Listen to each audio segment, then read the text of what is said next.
E os comentários da noite de hoje estão a cargo do nosso irmão Tony. Contigo.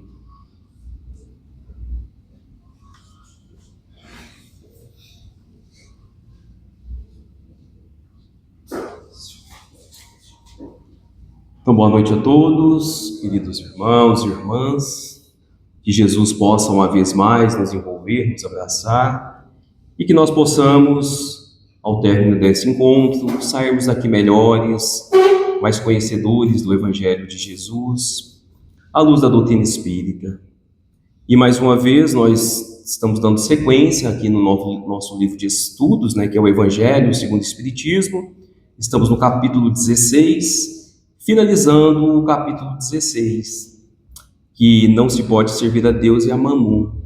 E esse capítulo, ele é um capítulo muito extenso, e hoje, até que enfim, a gente finaliza ele, Tenho certeza que tem muita gente aí que não está aguentando mais ver falar de riqueza, de dinheiro, de bens materiais. Mas se ele é extenso, se ele é tão extenso assim, que Kardec abordou esses itens tão detalhadamente, é porque é importante, Não estaria aqui no meio do Evangelho segundo o Espiritismo, esse capítulo abordando tudo isso, se não fosse importante, Mas hoje, eu prometo que nós finalizamos ele.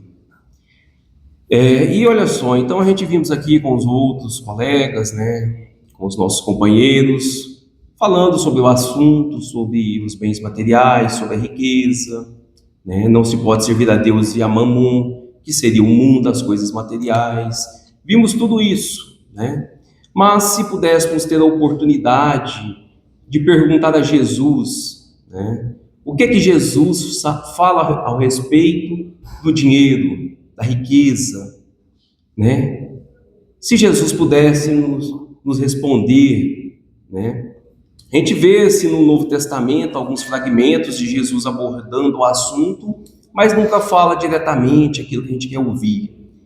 Porém, no livro Boa Nova, nós temos essa oportunidade de compreender esse entendimento dos lábios de Jesus, do nosso Mestre.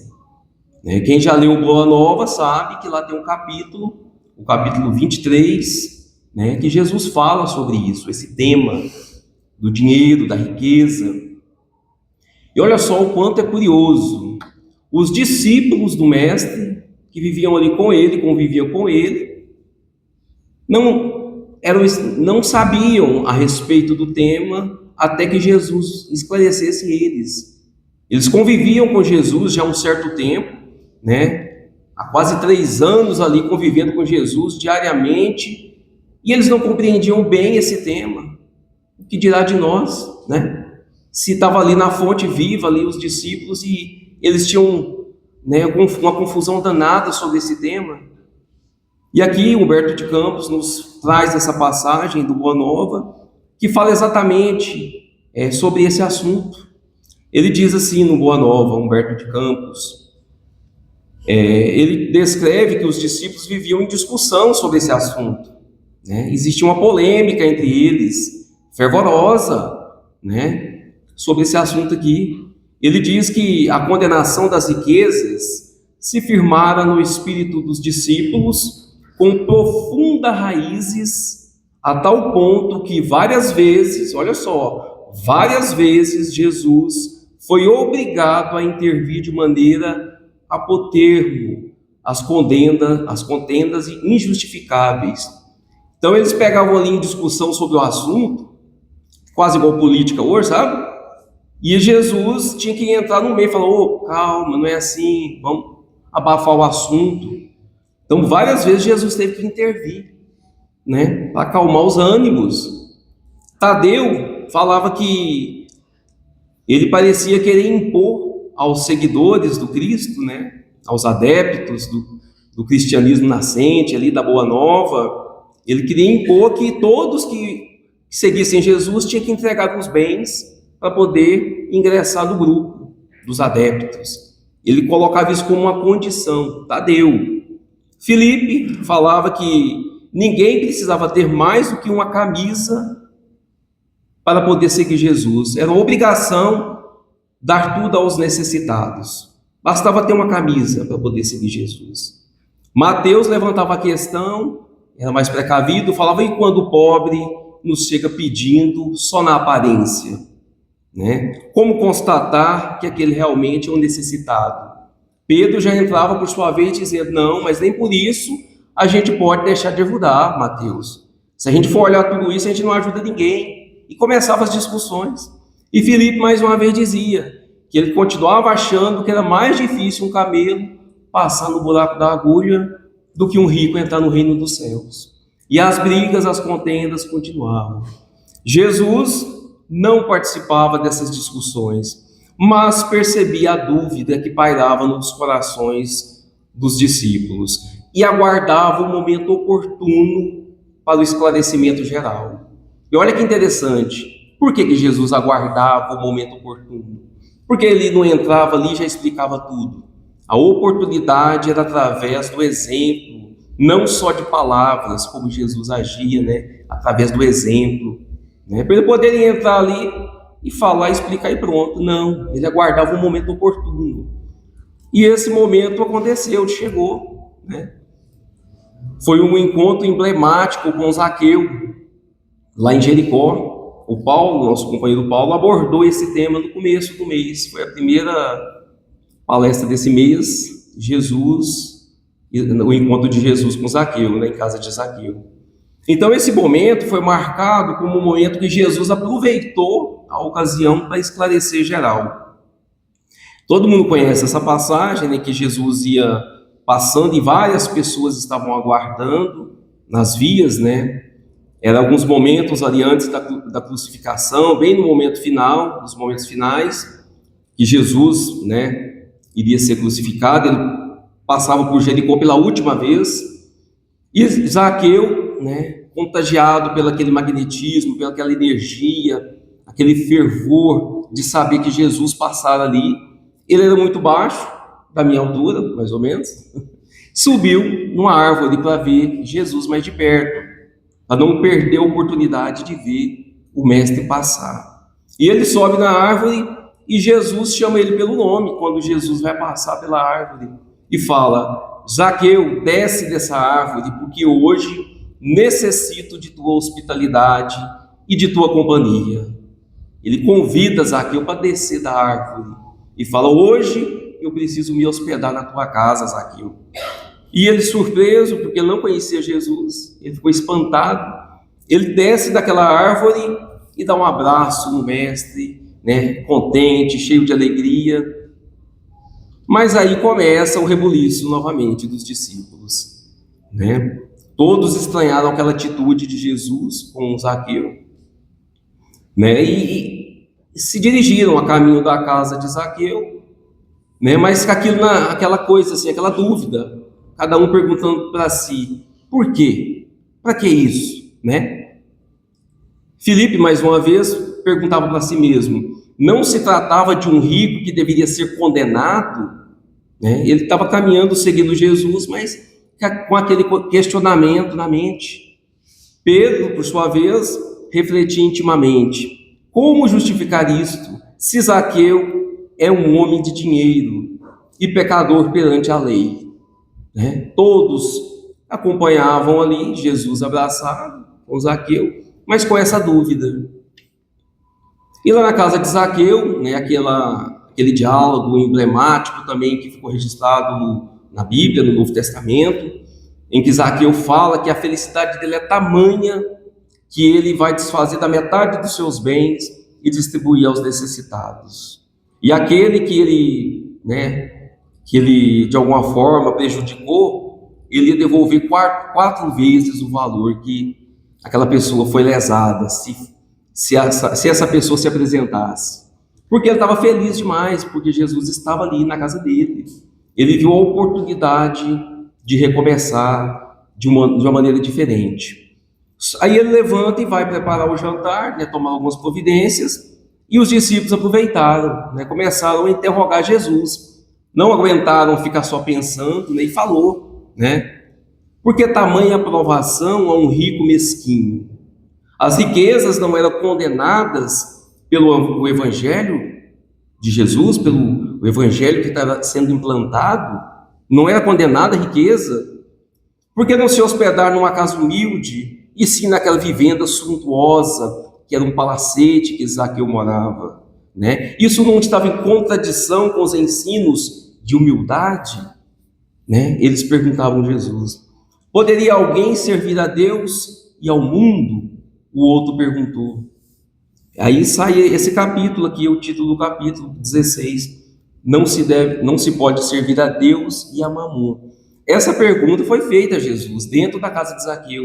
Não poderia alguém servir a Deus? Poderia ter essa conciliação, servir a Deus e ao mundo? Jesus ouve todos os questionamentos, esperou a conversa cessar e esclareceu com generosa firmeza. E olhem a resposta de Jesus.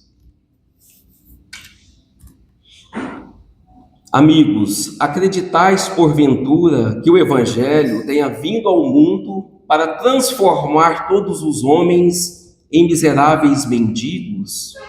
Olha só o que Jesus fala para os discípulos. Qual é a esmola maior? A que socorre as necessidades de um dia ou aquela que adota providências para uma vida inteira?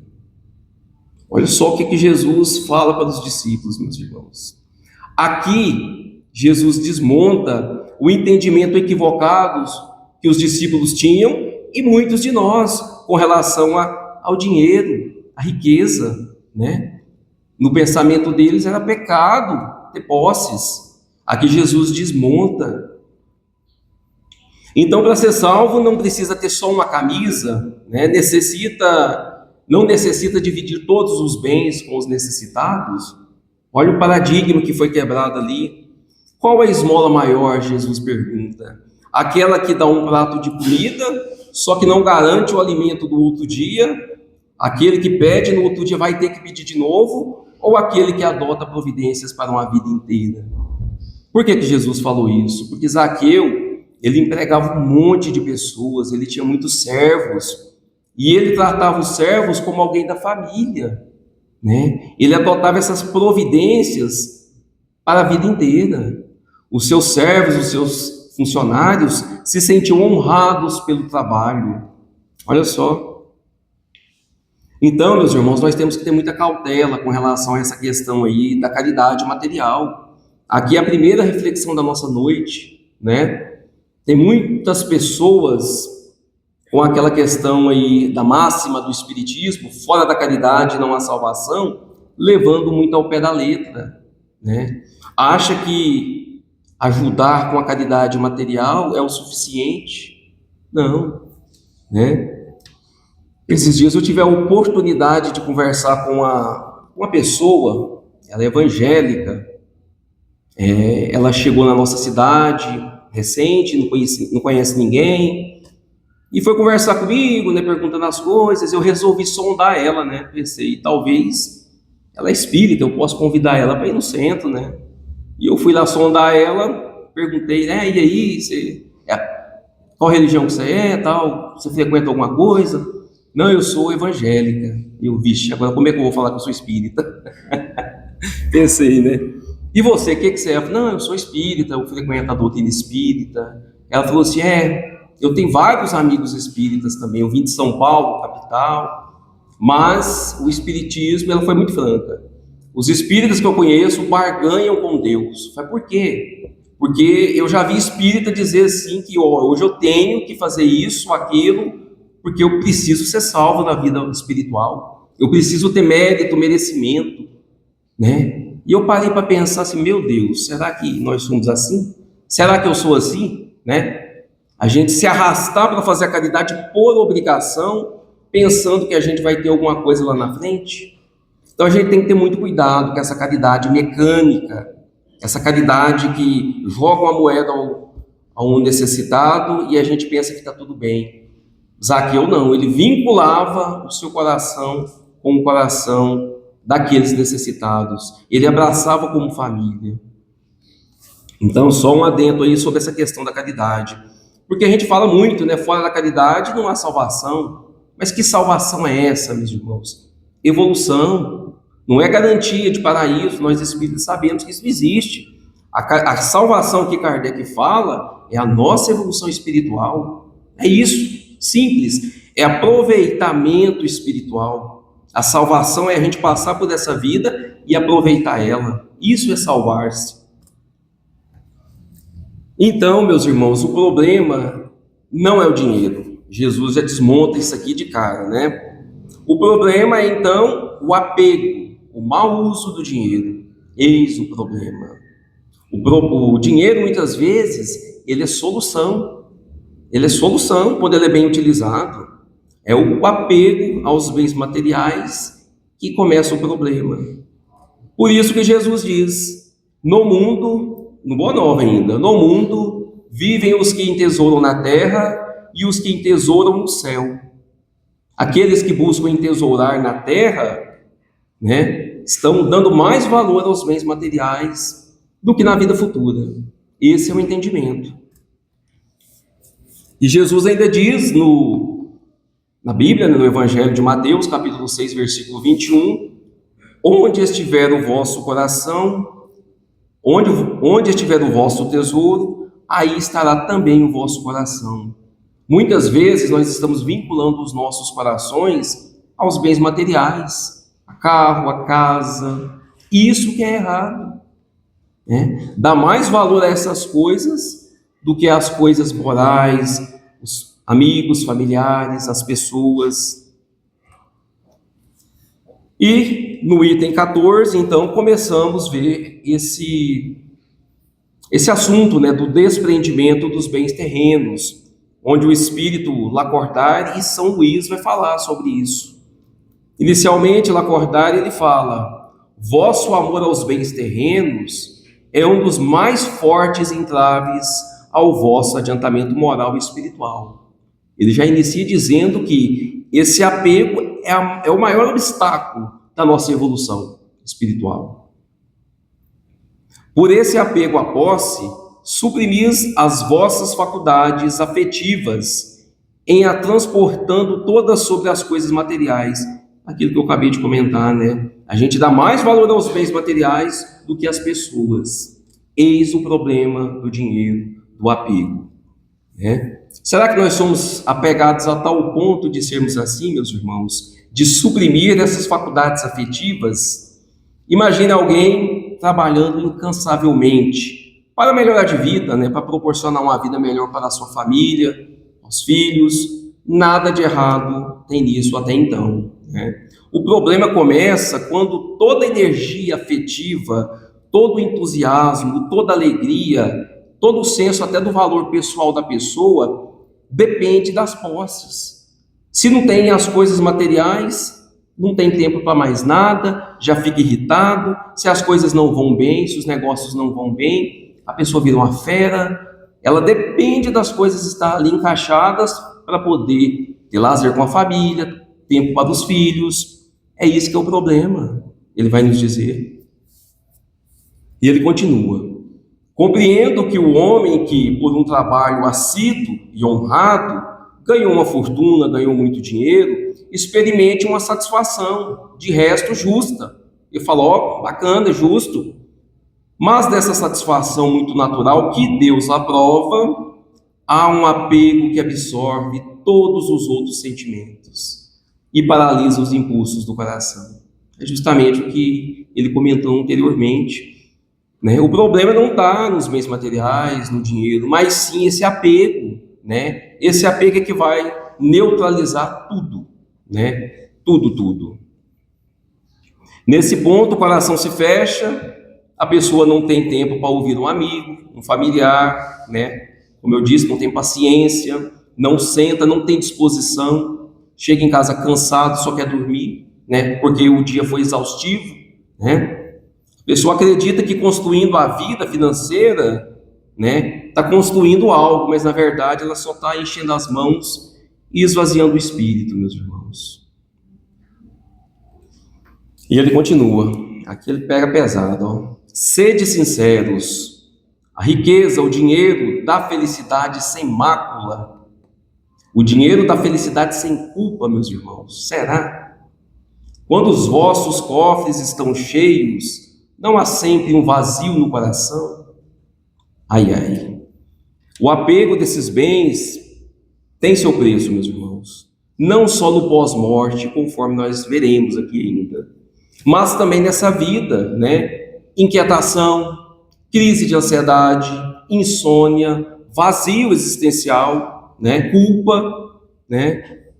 Pensa bem, quem, né, leva uma vida desse jeito, com esse apego, será que não sente culpa por não ter tempo para o filho que vem mostrar alguma coisa? Não, agora não, eu não tenho tempo, depois. Será que não bate aquela mácula, aquela culpa? Uma hora vai bater, e talvez possa ser tarde, né? Por isso que Jesus diz, né? Vinde a mim todos que estáis cansados e sobrecarregados, que eu vos aliviarei. Então, se a gente atendesse esse chamado de Jesus, essa advertência, a gente não teria essa mácula no coração. Questão 719 do Livro dos Espíritos. Kardec pergunta algo nesse sentido aos espíritos da codificação.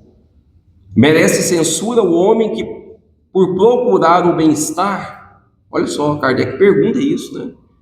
O homem que tenta melhorar de vida, né? Buscar o bem-estar para sua família, né? Merece alguma censura por isso? E os espíritos respondem: é natural o desejo do bem-estar. Deus só proíbe o abuso. Deus só proíbe o abuso, por ser contrário à conservação.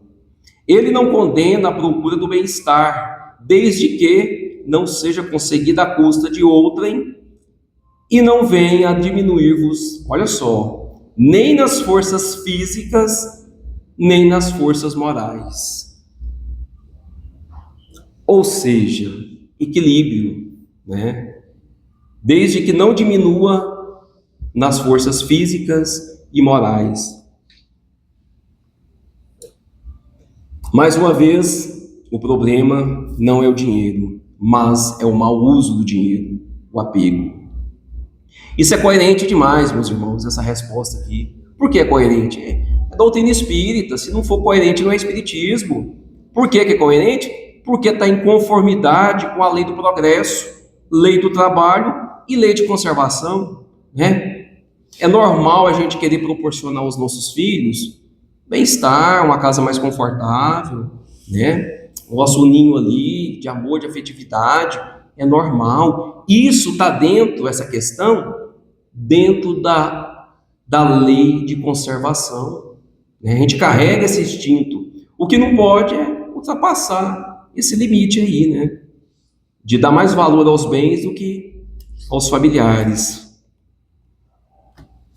E Lacordaire continua: que a fortuna venha de vossa família, ou seja, herança, ou que ganhastes pelo vosso trabalho, há uma coisa que não deveis jamais esquecer, é que tudo vem de Deus e retorna para Deus.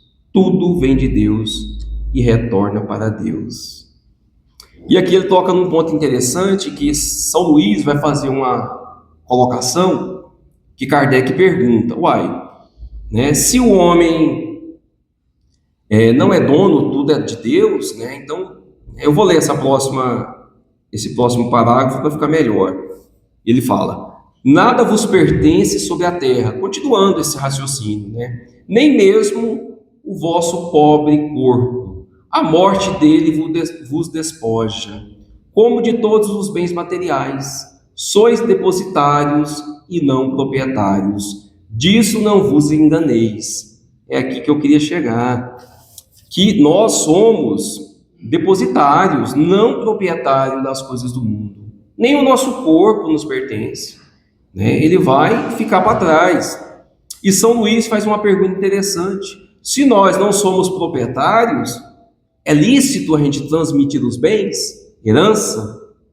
Se nós não somos dono, então é lícito a gente deixar a herança para os filhos, né? E os espíritos respondem a São Luís. São Luís responde a Kardec, na verdade: o homem pode deixar seus bens aos seus descendentes, mas o usufruto deles depende da vontade de Deus.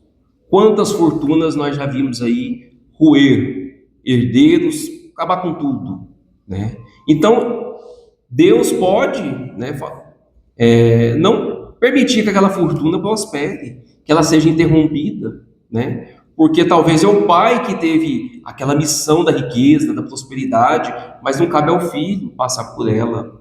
Então tudo está na vontade de Deus, tudo retorna para Deus. E avançando aqui, né, falamos aqui das consequências do apego na vida material, no nosso dia a dia, né? O peso da riqueza, a inquietação em vida. E nós temos aqui no livro O Céu e o Inferno, o exemplo aqui de um espírito que era muito apegado aos bens materiais, né? Chamava Novel, acho que a expressão é assim, Novel. Está no capítulo 4, né? Espíritos sofredores. Então, lá nesse capítulo 4, Kardec divide o livro em duas partes. Nessa segunda, os espíritos vão trazer os seus relatos, né, a sua experiência no mundo espiritual. É um livro extraordinário, meus irmãos, que a gente colhe ali, né, o relato de espíritos que sucumbiram, caíram, também dos espíritos felizes, né, que tiveram êxito na encarnação. E aqui, nessa parte aqui do capítulo 4, esse espírito vai falar como foi o seu desencarne, o seu desenlace, bem resumidamente aqui, meus irmãos. Então ele fala que Kardec fala na introdução, né, que o espírito dirige-se ao médium que em vida o conhecera. Então, reunião mediúnica, né, uma casa espírita, o espírito se aproxima, né, de um médium que conhecia o espírito em vida, conhecido, né, do grupo. E ele fala, né, ao médium: vou contar-te o meu sofrimento quando morri. Ele vai relatar. E aqui, com a ajuda da inteligência artificial, eu pedi ela para descrever essa parte do livro O Céu e o Inferno, né? Porque a gente tem aquela noção do que é o mundo espiritual, do que são as ondas inferiores, e a IA, ela projetou as imagens de acordo com o que foi falando aqui, o Espírito foi relatando. É aquilo que a gente vê no livro Nosso Lar, né? No filme Nosso Lar, né, de André Luiz. Então é exatamente isso.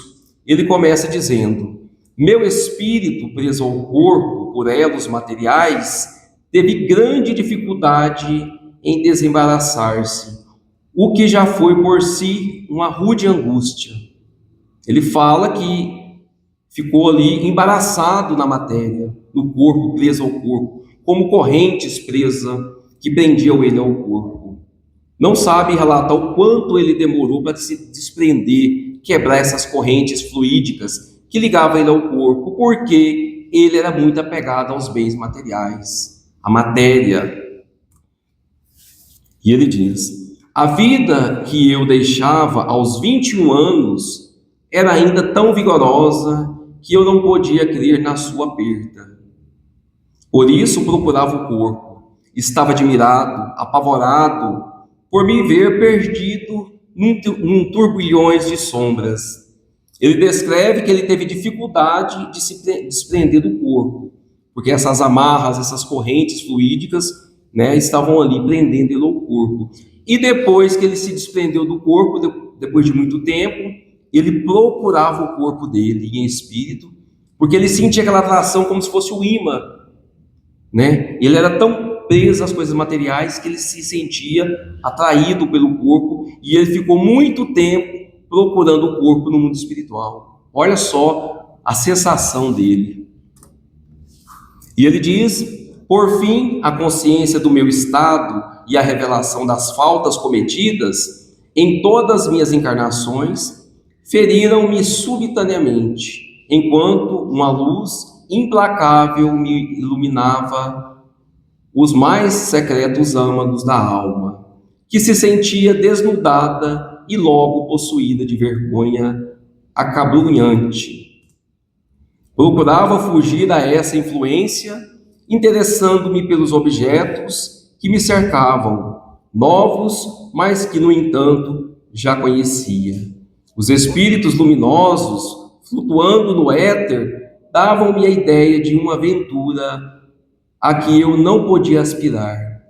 Olha só, Ele fala que ele teve conhecimento do seu estado desencarnado e se sentiu tão envergonhado, mas tão envergonhado, que ele se sentiu como se fosse uma pessoa que estava nua, porque ele via ao longe os espíritos de luz pairando no éter, volitando. Com certeza eles estavam ali em missão, resgatando alguns espíritos, e ele se sentia envergonhado, com tanta culpa, vergonha, porque ele sabia onde ele tinha errado. Ele sabia o motivo dele estar ali, foi o apego aos bens materiais, né? E ele continua relatando: formas sombrias e desoladas, mergulhadas umas em tedioso desespero, furiosas ou irônicas outras, deslizavam em torno de mim ou por sobre a terra a que me chumbava. Ele se sentia ali esmagado, preso, né, oprimido no chão. Eu via agitarem-se os humanos cuja ignorância invejava. Toda uma ordem de sensações desconhecidas ou antes reencontradas invadiram-me simultaneamente. Essa parte aqui é muito interessante. Ele fala que ele via, se agitavam ali com ele, humanos cuja ignorância ele invejava. Por quê? Aqueles humanos que ele se refere aos encarnados que em estado de sono visitavam essas zonas. Só que eles estavam assim, com a sensação de ignorância espiritual, porque eles estavam ainda encarnados, não conheciam as realidades do mundo espiritual. Então, o que acontecia? Esses zumbis, né, durante o sono, visitavam essas zonas, e ele falava que invejavam essa ignorância, porque ele sabia de tudo. Ele estava ali sabendo o motivo por ele estar, mas aqueles humanos encarnados ainda não. O porvir seria depois, né? E também viam misturado com eles os espíritos de ordem inferior, né, em sombras. E ele continua: como que arrastado por força irresistível, procurando fugir à dor encarniçada, franqueava as distâncias, os elementos, os obstáculos materiais, sem que as belezas naturais nem os esplendores celestes pudessem calmar um instante a dor acerba da consciência. Olha só, nem o pavor causado pela revelação da eternidade. Aqui ele descreve que essa noção que ele tinha da vida infinita, do pós-morte, né, da eternidade, né, causava nele uma dor muito grande. Ele via o espetáculo do céu, que lá também tinha as estrelas, né, o sol, ele avistava o sol ao longe, via os cometas passando as estrelas, só que nem essa paisagem do universo acalmava a dor que ele tinha, né, essas sequelas morais que ele carregava. Aí ele diz aqui, ó: pode um mortal, nós, prejulgar as torturas materiais pelos arrepios da carne? O que ele está querendo dizer? Essas dores que nós sentimos aqui do corpo físico, quando a gente machuca, quebra um braço, a gente, né, essa dor física que nós sentimos, ele diz: pode o mortal prejudicar as torturas materiais pelos arrepios da carne, mas as vossas frágeis dores, amenizadas pela esperança, atenuadas por distrações ou mortas pelo esquecimento, não vos darão nunca a ideia das angústias de uma alma que sofre sem tréguas, sem esperança, sem arrependimento. Nós não sabemos calcular a dor que esse espírito sentiu, meus irmãos, que ele estava sentindo ali. Ele nos descreve. E ele finaliza: decorrido um tempo cuja duração não posso precisar, não sabe se foi dias, anos, séculos, né? Invejando os eleitos cujos esplendores entrevia, ele continua falando dos espíritos que iam lá em missão, né? Detestando os maus espíritos que me perseguiam com remoques, desprezando os humanos cujas torpezas eu via, os encarnados que iam lá naquele lugar, em estado de sono, passei de profundo abatimento a uma revolta incessante. Revoltou com Deus. Não sabe quanto tempo, quantos anos, séculos durou aquele estado de revolta. E olha só, isso aqui é muito bonito, esse final aqui, ó. O quanto uma reunião mediúnica, ela assiste os desencarnados. Às vezes a gente participa das reuniões, né? A gente vê, a gente pensa que isso não é nada, né? Mas olha o que ele vai falar nesse último parágrafo aqui, ó. Ele fala que o médium, né, o doutrinador ali, chamou ele finalmente, depois de quantos anos, séculos, né? O médium chama, finalmente, e pela primeira vez um sentimento suave e terno me acalmou. Escutei os ensinos que te dão os teus guias. Ele foi levado para a reunião mediúnica, né? E ali ele ouve, né, os espíritos aconselhando, falando as coisas ali, e ele consegue captar isso nesse momento, né? A verdade impôs-se e orei. Deus ouviu-me, revelou-me por sua clemência, como já se havia revelado por sua justiça. Olha o que ele fala. Nesse momento, ele conhece a clemência de Deus, a misericórdia de Deus, que Deus não abandona ninguém, né? Deus sempre deixa aquela porta aberta ao arrependimento.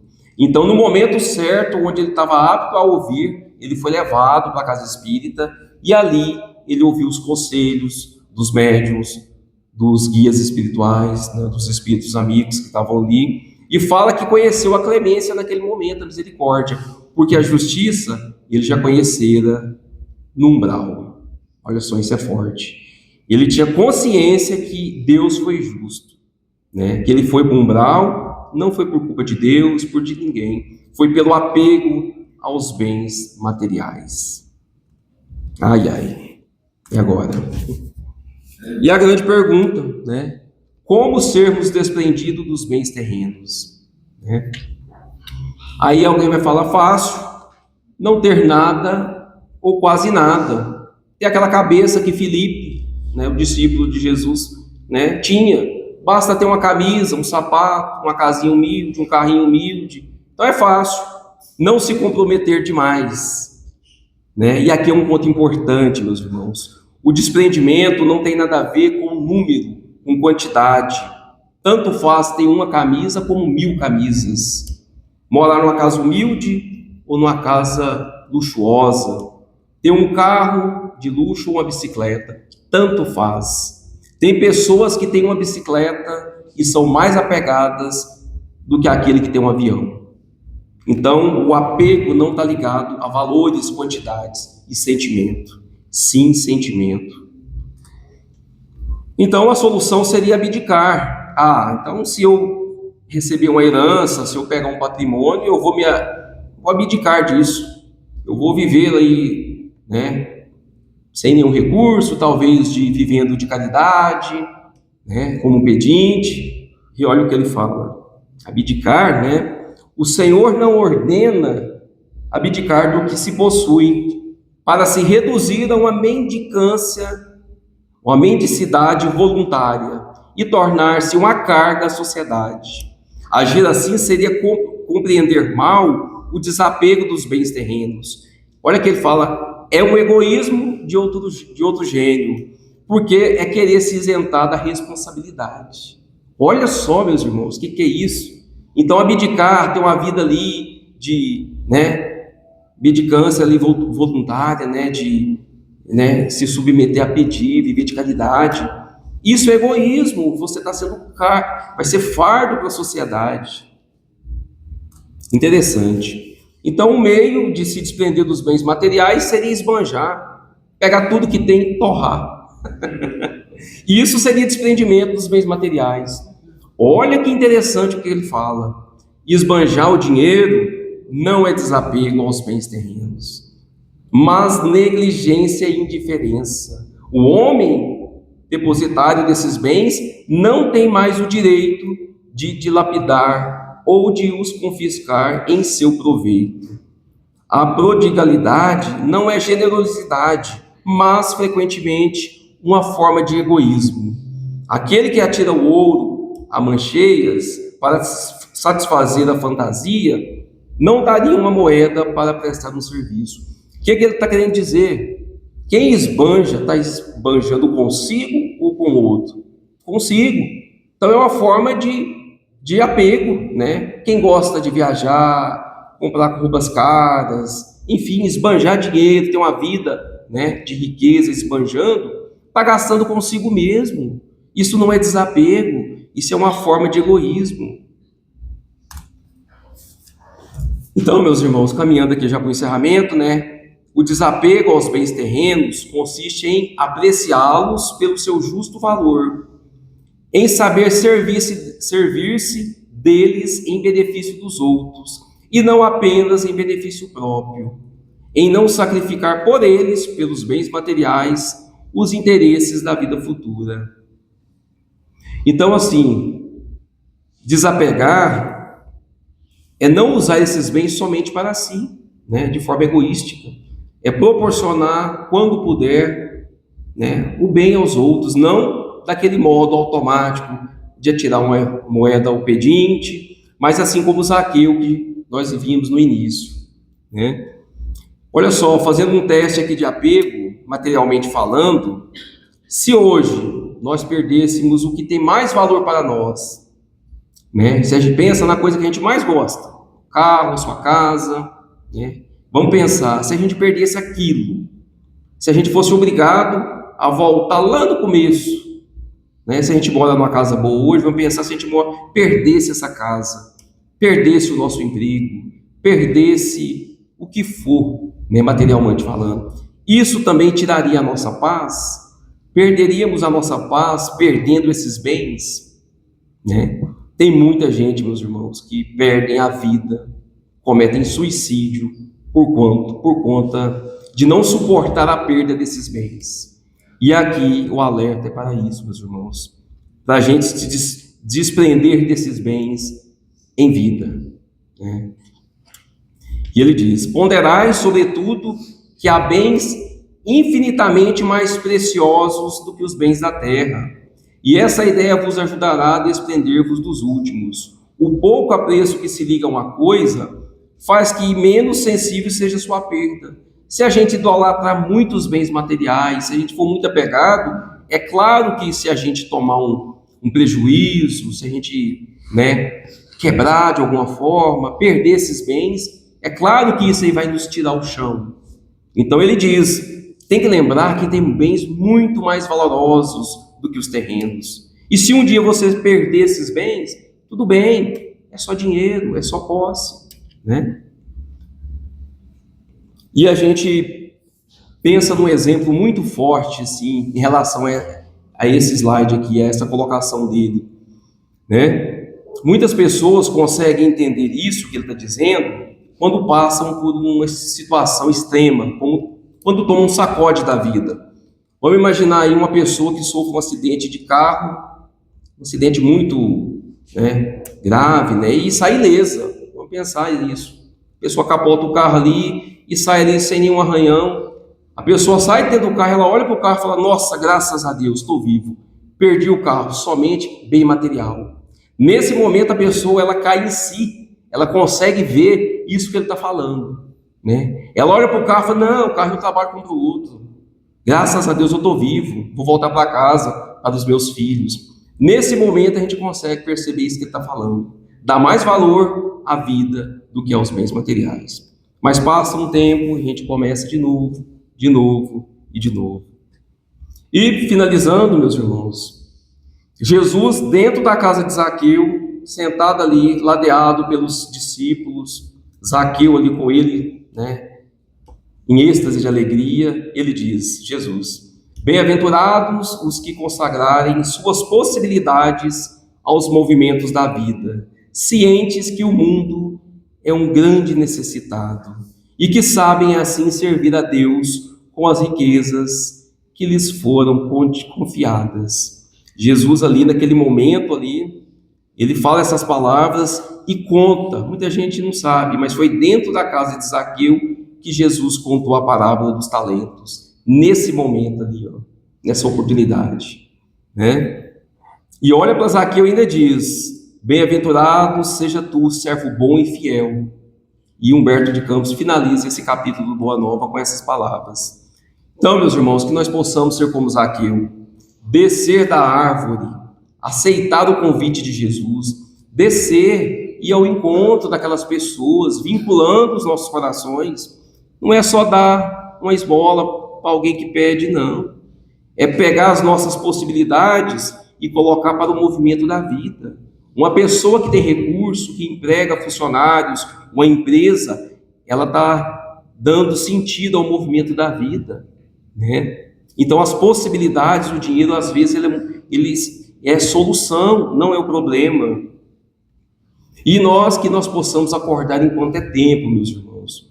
Que nós possamos desprender dos bens materiais em vida, para não ter que quebrar as correntes lá no mundo espiritual, como relatou aquele irmão desencarnado. E que Jesus nos abençoe e que assim seja.